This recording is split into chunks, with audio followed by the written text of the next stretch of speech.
I'm flying! We are approaching Ringside A, serving Alaska. So I'm like flying into New Orleans, and where I made it past the checkpoints, and everything is just fine. Take that, chief handler. So I thought, while I was here, since I'm kind of a little bored, even though I have plenty to do, that I would talk to you guys, a few of you that are target individuals and haven't gotten a chance to have some of your liberty back to the point where you felt comfortable flying. I got some tips.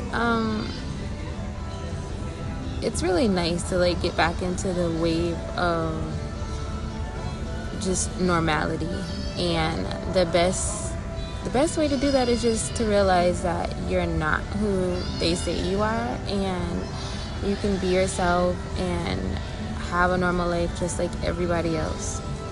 And that's like part of like taking your life back, is just remembering and having confidence in who you really are. So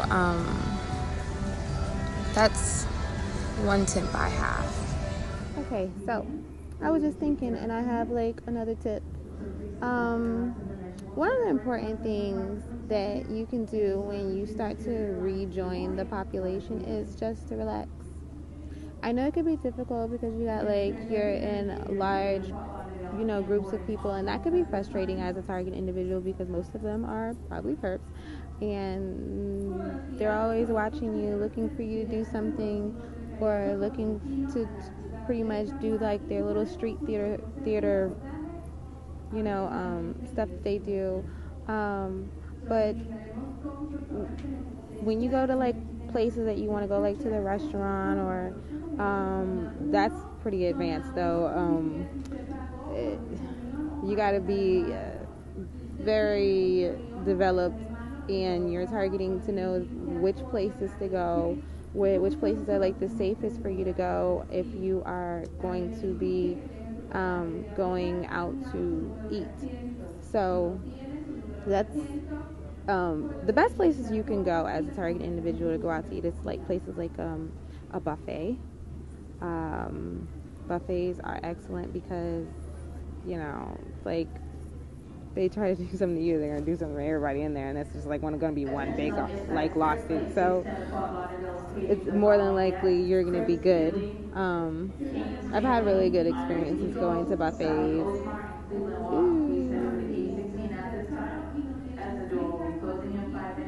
Okay, that's not my plane. What else? And another thing, so like when you're going out to eat, like another good place to like kind of go is like anywhere that's like cafeteria style. Where am I? Trying here, follow. Cafeteria style places like Boston Market, where you're like the not gonna be like the only one ordering. Piccadilly is another good place you can go. Anywhere where your food doesn't disappear, please, practically, and everybody's eating from the same trough. That's kind of gonna be your best bet. I do go to places like Burger King and McDonald's and things, but those type of places, you have to make sure that you're always your food's always visible, and you don't order things like that are saucy. Like, you gotta order your food without sauce so that you can perfectly pull it apart and see that it's safe to consume. So that means like no mayonnaise, no ketchup, no mustard, and you kind of like get everything on the side. So this way you can discern what might be safe for you to consume and what might not be. So another thing, when you do go out to eat from places, make sure that you keep your receipt, just in case you feel all warm and fuzzy and everything. Just in case you happen to order something you wasn't supposed to order that was like that was soupy or saucy or anything like that. Like, salads are safe to order if you go to like restaurants. I usually bring my own salad dressing, and I usually bring my own drink as well. And if I get a cup of ice or something like that, I will get a bottle of water and make sure that it's not open. And if it is open, make sure you tell them, look, I didn't want my bottle. Or it's good to tell them beforehand that, look, I don't want my water open. I might want it for later. Because sometimes I don't always drink my water. So, okay, it's not my plane. I'm trying to do this and listen at the same time, but yeah, I'll tell them that I don't want my bottle of water open, and then if I get a cup of ice, I will rinse my ice with another cup, and then I would pour my drink in there. Now, there are some things that you might want to take with you if you actually go to a restaurant where you sit down and you order where it's an independent serving, which you want to make sure you have two halves of 1 clove of garlic, some slices of lemon and lime, and maybe some cranberries, some dried cranberries and dried blueberries. And this will counteract the minor effects of anything that may be detrimental to your health or anything like that, if you might happen to feel like warm and fuzzy or something like that. But if it's to the point where you feel like fatigued and feverish and sweaty and your kidneys start hurting, like literally fall out and call the police. That's what I would do. I would cause a whole scene and make sure that restaurant gets no more business for the rest of the year. Okay? That's what I would do. But that's me. So, that's a tip, a tip and a suggestion on how I have taken my life back when it comes to like going out to eat, and being able to do normal activities like the rest of the population that isn't a targeted individual. Okay, so I have another tip, and this tip is for those target individuals who are suffering from electronic harassment and electromagnetic weapon warfare.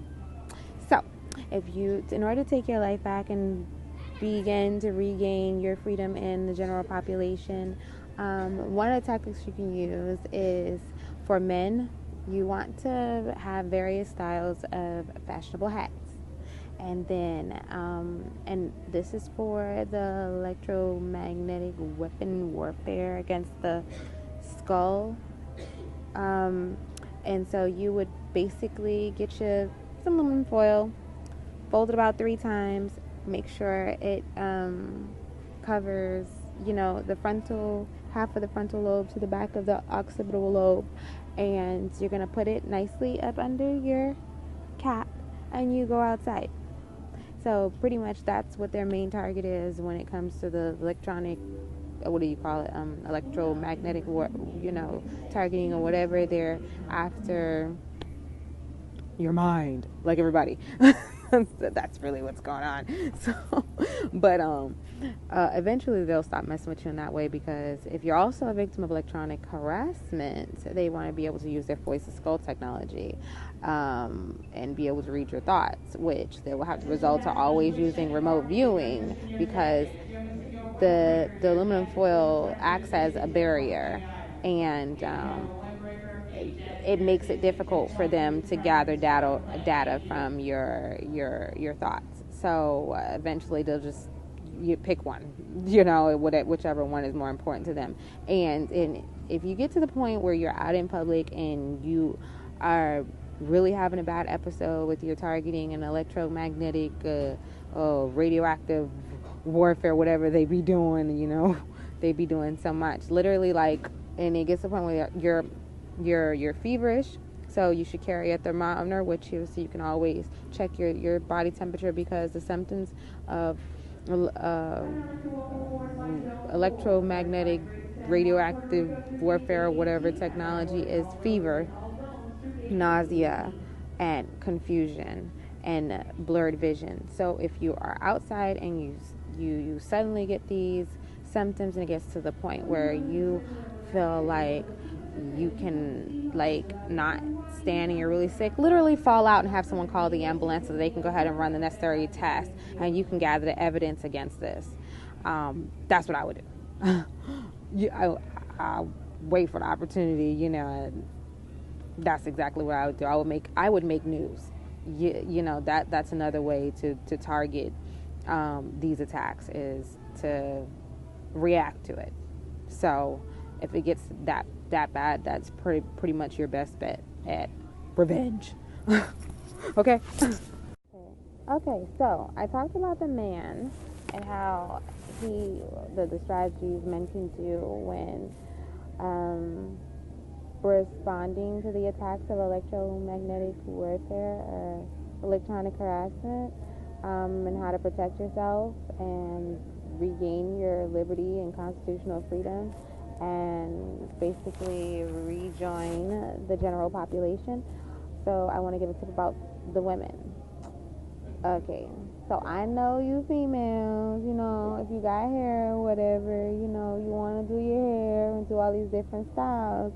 But when you're a target individual, you just can't do that. It's just not going to work. So, baby, I'm going to need you to wrap that hair up. If you got it real bad and you're a high-level target individual, you're going to have to wrap that hair up and get your wig.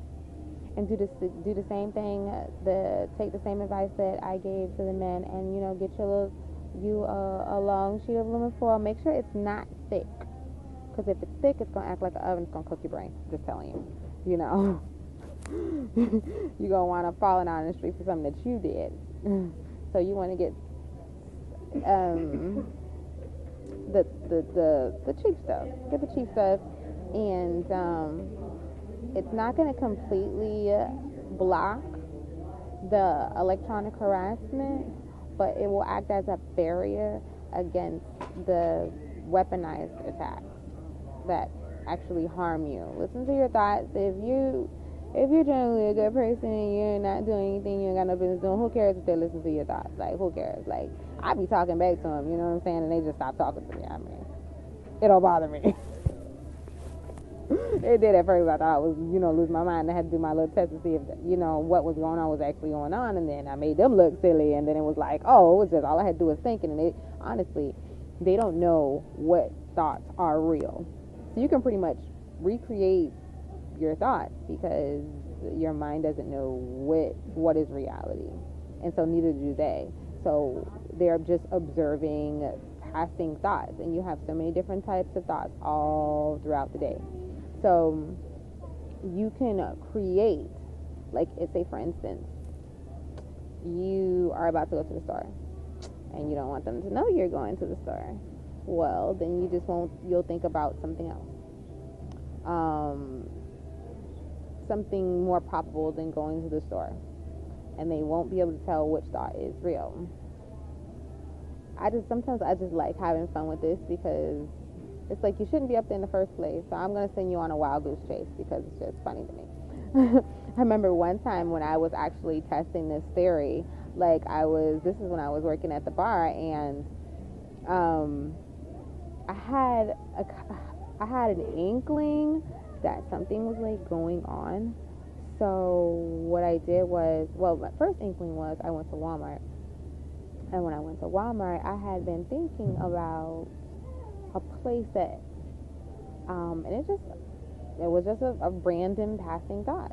I told you have random passing thoughts. They may stem from something you watch, something you've seen. I don't know. They, just thoughts, random thoughts. And I went into Walmart, and right when I walked in, there was a little cabin, and it was sitting right there in the middle, right when you walk in, just sitting there. And it was a recurring thing. And I'm just there's something more to this. I'm a very intuitive, receptive person. Oh my God. It's almost 7 o'clock. Okay. So I'm a very intuitive person. So I pick up on things very quickly. I pick up on people's vibrations very quickly. So literally people usually don't get things by me. And I mean, I'm not Miss Cleo. I'm not a psychic, you know what I mean? But I'm more accurate than not. So it's kind of helpful in this situation because you're not getting much past me. But when I went to start testing this theory of mine that they were using some type of technology for which I did not know of, I said, okay, I was just sitting at the bar thinking, I was like, let me think that I wanted to have green and pink hair. That I want to dye my hair green and pink because they work off your desires. So they want you to destroy your self-esteem. They want you to feel insecure. They want you to feel like everybody has a better life than you, and really your life is better than theirs, because if their life was so great, they wouldn't be doing the things that they're doing. But apparently, they are. So their life is not so great. Because you could find another job than stalking and harassing people, like, honestly. Something that could actually contribute to the world instead of destroying it. So life ain't all that great. But anyway, I'm not going to go into my normal rant. But what I'm going to get back to what I'm saying was, okay, so, like, I used to think about, like, changing my hairstyles. I like to change my hairstyles often. I would see, like, things that I would want to try out. And then I would notice, like, girls would come into the club and they, like, say, for instance, I wanted a curly afro. And all of a sudden, like, 5 girls would come into the club and they would have, like, a curly afro. And then that's when I was like, something's going on here. I've never heard of the voice to skull technology. I've never heard of the mind reading technology, past the commercials where you get the psychic reader, like, let me tell you your future. Are you stressed? Are you concerned about what, life would be like? Here, let me help you out. I've never heard of anything else past that. So then I said, you know what? Let me test this out. And so I decided to think about me wanting to have pink and green hair. And so, like, it doesn't happen right away because, they got to do a little street theater thing. So it takes time for them to do that because they're not invincible. They're not all-seeing. They're not all-knowing. They're not God. They only try to be. So I like to mess with them because they're not who they think that they are. So I play on that. So I was like, okay, let me see if this works out. So that Saturday that came around, they, like, came into the lounge. 2 girls came into the lounge. One with a pink haired wig and one with a bright green? It was like a forest green color, like a forest green hair color, but it was a wig. And I said, ding, ding, ding, ding, ding, ding. You are using some type of secret technology we don't know about. I'm like, yeah, these psychopathic narcissists find all kinds of ways to be destructive and just harass and attack and target people. It's like, they're always finding something new. People always find new ways to do evil, and it's just like, come on. There's plenty for you to do in the world. This is all you can do with your life. Your life must not mean that much. I'm just saying. Okay. I told myself I was not going to go into my opinions about people because everybody got flaws. You know what I'm saying? Character flaws for me are like, those need to be fixed. Character flaws, yeah. The world can do without those. Yeah, so, like, when you're, like, in public and people be filming you and stuff, this is what you do. You, like, take your phone out and you start filming them. And then they'll look at you and they'll be like, oh, that's how that feels. And you'll be like, yeah, that's how that feels. That's a good tip. That's usually what I do, too, when I'm in public and people feel like, they can pretty much do what they want to do to you and it doesn't affect them. But yeah, it does, because at the end of the day, we're like all people and everyone has emotions, and what hurts you hurts someone else too. Everybody wants, their privacy respected. Everybody, I don't care if you're a Christian, if you're a Satanist, if you're what, Satanists walk around and they're all about do what thou will, and it's all about the self and egoism and everything. They want to be respected too. So, like, dish out the same thing that they're dishing out to you. Show them how it feels. That's what I do. Just like they be filming you, film them. Yeah, you see? Yeah. You like that? I do. Okay, so I'm on the plane now, so I'm going to have to do the second part when I touch down. See you soon.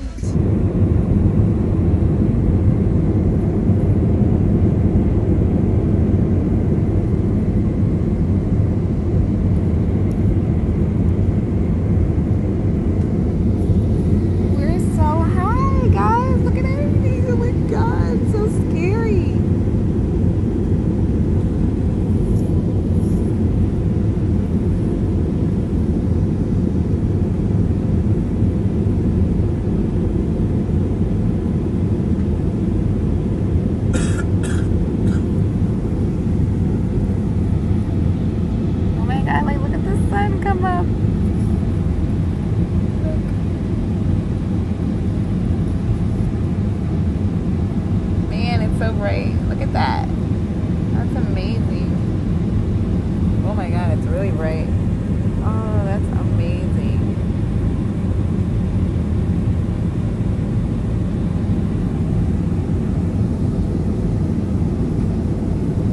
Alright guys. Do we live on a flat earth or do we live on a globe? I don't know.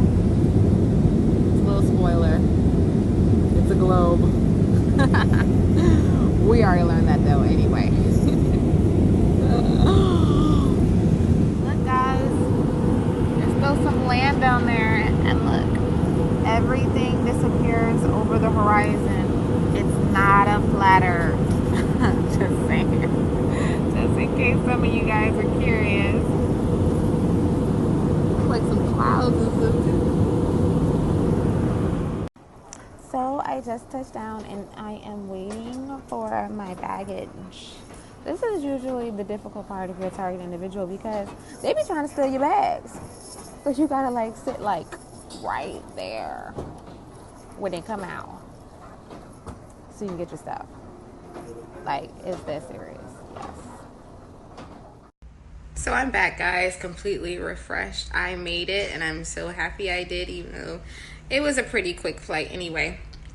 Nothing too out of the norm happened. I'm sorry, I just ate something. But nothing out of the norm really happened, which is uneventful because, you know, that's what we live for, the excitement of what's gonna happen next, you know, in the life of a targeted individual. And, you know, I'm looking for more material to give you guys, even though I have more than I can chew at this time. There's so much information. Ooh, a koi. I'm watching TV too. I like kois. Is that a koi? It looks like a koi. It's a golden koi. I love kois. So, yeah. So anyway, I have more than enough stuff to bring to you guys. But I'm always looking for more, just so I can help more to those that are like, new to this, because I know when I first started, when this all first started happening to me, like I couldn't find anything, you know, and I'm so grateful that I was able to locate the information I was, because it helped me get to where I am now. The stories of other people helped me get here. That's why I'm still here. Part of the reason why I'm still here. The Lord led me to the information I needed to survive in the season I was in when I first started learning about the electronic harassment and things that were going on. I needed information, because at that point I really thought I was crazy. I was like, Lord, if I was praying for a whole week, I didn't get nothing. I was like, Lord, please let me know if I'm losing my noggin in this, or is there something more to what I'm experiencing. And for a whole week, you know, because I'm like, if I'm mentally ill, I want to get help. I'm not the type of person that's going to sit around here and you know that you're going through something that you can't take care of, and you don't do nothing about it. I'm always trying to be a better individual each and every day, not only for myself, but for the world. So if I feel like something was really wrong going on upstairs, I'm like, let me go get help. So a week went by, and then I heard something just say neural transmission. I was like, what the hell is that? And it was like neural transmission, and it was like, just Google it. And I mean, I heard it like, it wasn't like clear as day, it was more like a whisper. And I heard another word, but I can't remember, neural monitoring or something like that. But when I looked it up, that's when I had learned about the technology that they were using for electronic harassment. And then that took me into the world of government electronic weaponization. So, you know, I'm going to definitely cover those topics, you know, in the near future, because I had came across so much information that YouTube is pretty much burying. But I got a lot of it saved, and I've been collecting information. So I'm going to be bringing a lot of that to you guys to help you in your day-to-day struggles with gang stalking and being a target individual. So anyway, okay, that's not for me. I'm waiting on my peeps come see me, you know. I'm here in time, you know, I'm ready to have a good time. So anyway, okay, what's next? Oh, so earlier in this video, you seen me looking up like at the dude and was talking about, you know, when people start filming you, you know, start filming them back. And I did that because before, when I was been sitting there and I've been giving you guys tips, there was really nobody sitting by me. But of course, gang stalking, once they pinpoint your location, they find you, they need to come over and do their little street theatrics. So at that time, there was some street theatrics, some theater stuff going on. And that guy sat down there. He literally had his phone like this. See, when I started filming him, he started fidgeting with it. That's how you have seen him in the video. He just was like acting like he was on the phone. For one, people just don't hold their phone up like this unless they're trying to read it, and it's not 3 inches from their face. If you can't see and you have a problem reading something on your phone, you're looking at it like this. Okay, but you're not looking at it like you're looking at it like it's watching someone. And then you're looking at me. And so he wasn't doing nothing. He wasn't pressing any buttons. He was just holding it up, looking in my direction. And he was holding it up like he was holding a camera. Not like he's holding the phone to read it.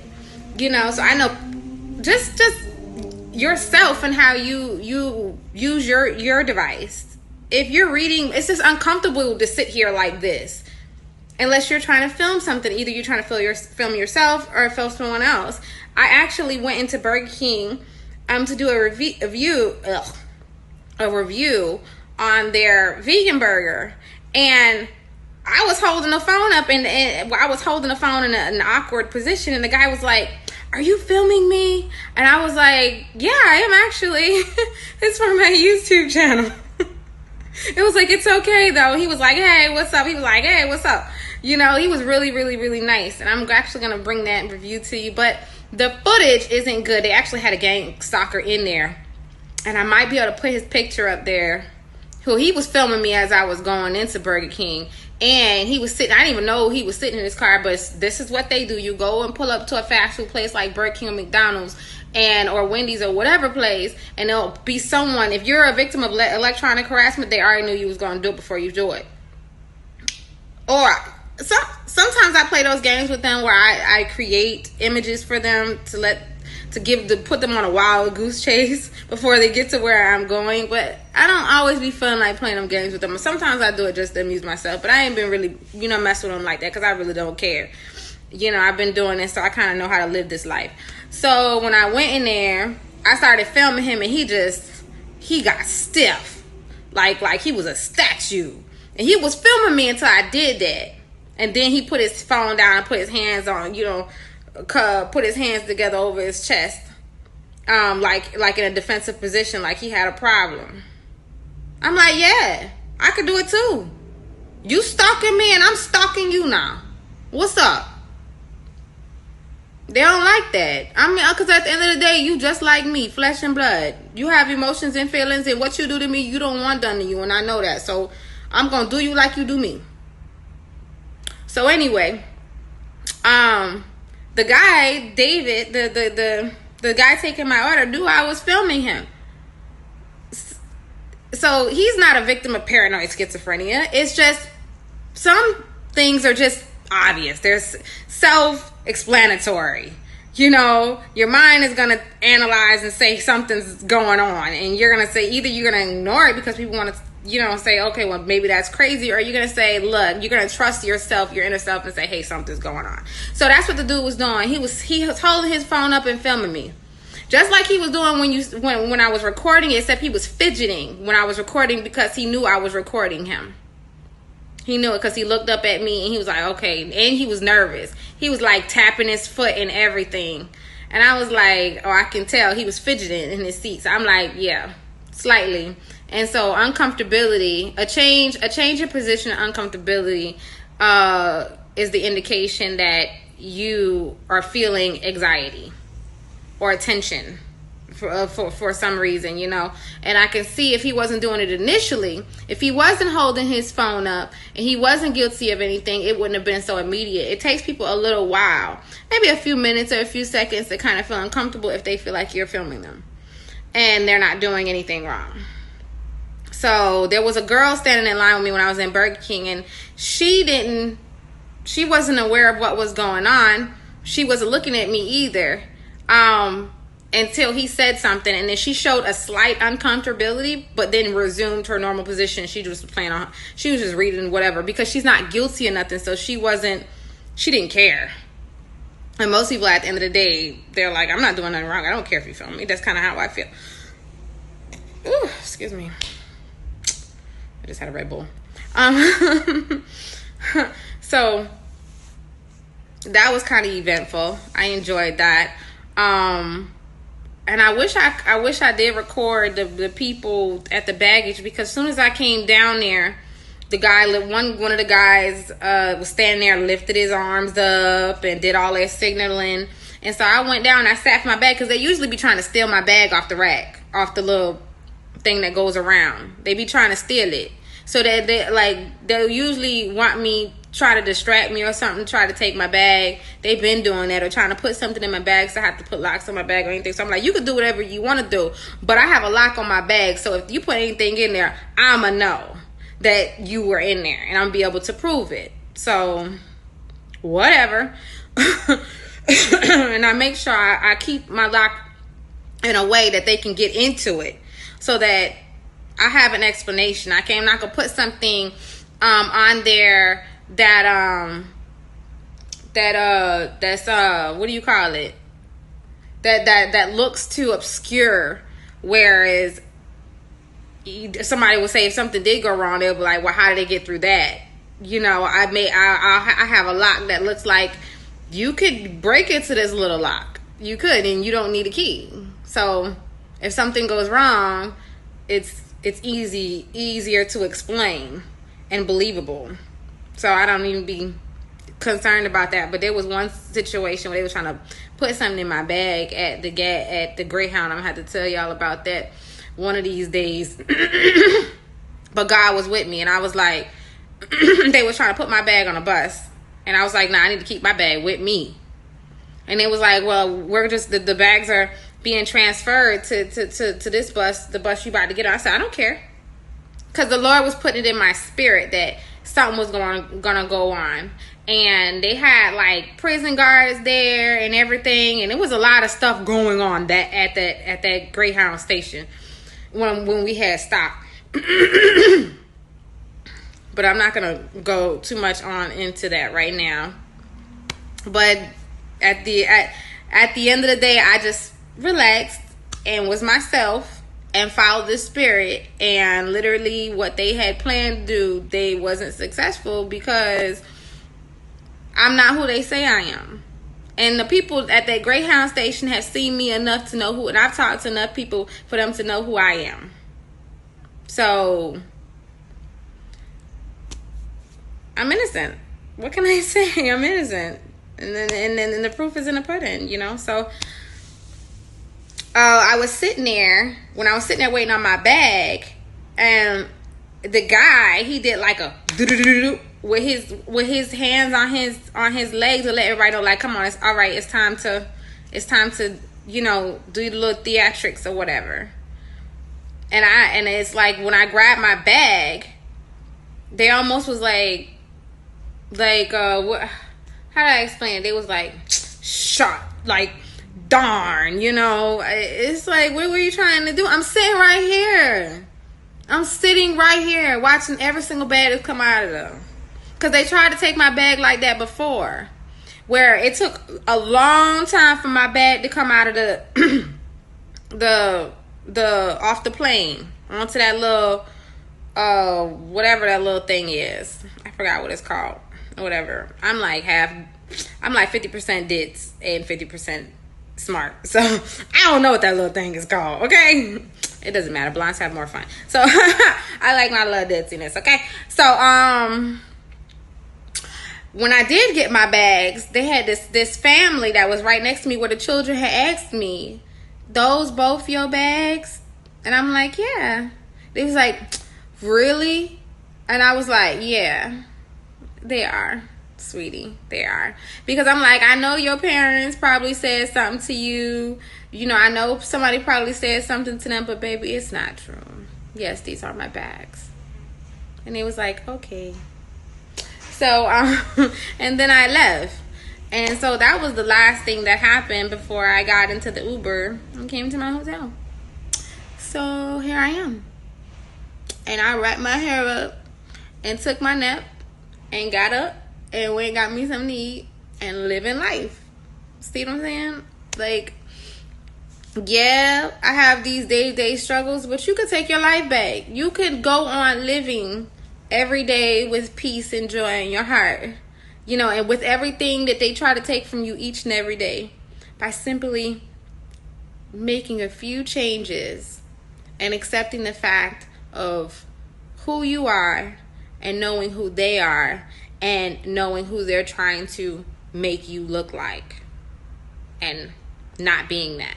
But being a targeted individual with all of the trauma-based mind control and tactics that they use to create the mental illness, well, not the symptoms of the mental illness, the borderline personality disorder, the paranoid schizophrenia, all of that's created through the trauma-based mind control programming that they do on the targeted individual by their gang stalking and stuff. They do it. So it's not like you were mentally ill originally. It was symptoms of mental illness that were created from your trauma. It's like a rape victim. You know, she was normal before she was raped. But then when she was raped, she displayed symptoms of borderline personality disorder because of what happened to her. She's trying to disassociate from the event and the things that had happened to her because she's now a victim. Now she's trying to regain her strength and her identity back and trying to feel some type of wholeness of compared to what she used to feel. And then she has the paranoid schizophrenia. Whereas depending on where she got raped, she's constantly psychologically and mentally remembering the events that occurred every time something triggers it. And so the trauma is like it's a continuous repeated state of being and a state of mind, because you're never going to get over that. So as soon as a smell or a location or someone that looks like the attacker is present, it's going to trigger you. And then then the trauma starts all over again. The effects of the trauma starts all over again. So understand that who you are now is who they created, not who you were. And with taking the necessary steps towards protecting yourself and regaining your freedom and liberty, by taking back your privacy and your rights to be on this earth, you will regain your sense of self again, and feelings of liberation through these actions. So I want all of you to stay strong and stay blessed. Stay tuned and subscribe, share, and like. Leave me a comment if you have any questions, or you just want to reach out and you need some emotional therapy. You can email me. It'll be down in the description box. Thanks. God bless you. Oh my God, look at these birds. They're beautiful, girl. Oh my God, girl, how did you train these birds? Yes, it's the gods, yes. Now, girl. This is your crown moment. You need every pole bird, princess. Can we take a picture of you? Oh my God, no, I got it. I'm I hold them for free. I don't charge to hold them. I do charge for pictures. Oh my God, look at this. Say, give me a kiss. Put it by your nose, the yellow. It don't hurt. Give me a kiss. Put it by your nose.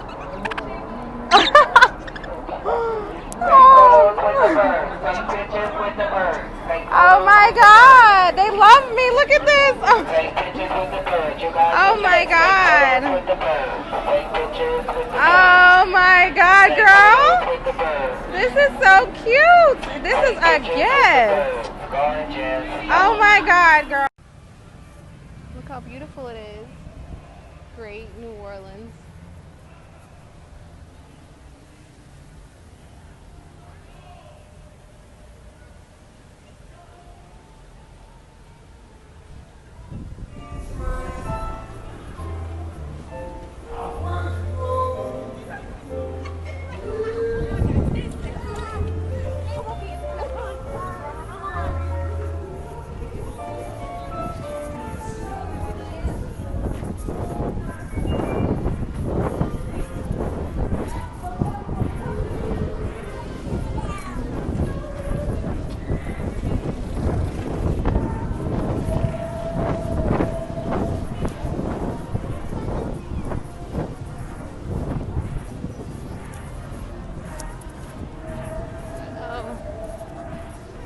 Get to the casino before sundown? I don't know. I think it's sundown now.